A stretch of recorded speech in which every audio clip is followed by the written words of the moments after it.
festa do fim de semana.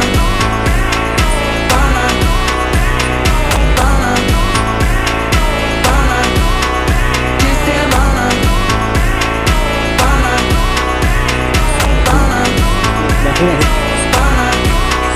De semana.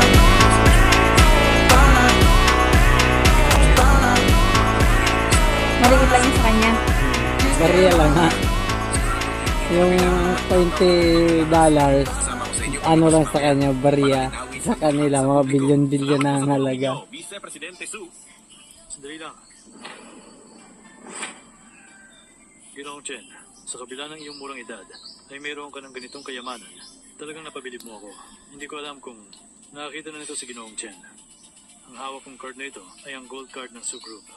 Sa aming Su Group, ang may hawak ng card na ito ay maaaring gumastos ng walang limitasyon.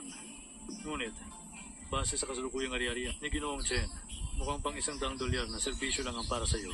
Presidente Su, ano ba talaga ang gusto ninyong sabihin? Ang gusto kong sabihin ay, dahil nagsimula na tayong mag-check, ay tapusin na natin ito hanggang sa dulo ngayong araw.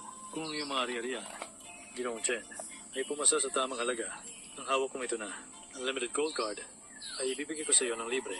Ano sa tingin mo? Walang limitasyong paggastos? Mukhang nakakaakit nga iyan. Misteryoso ang kayamanan ng kabataang ito at lubos na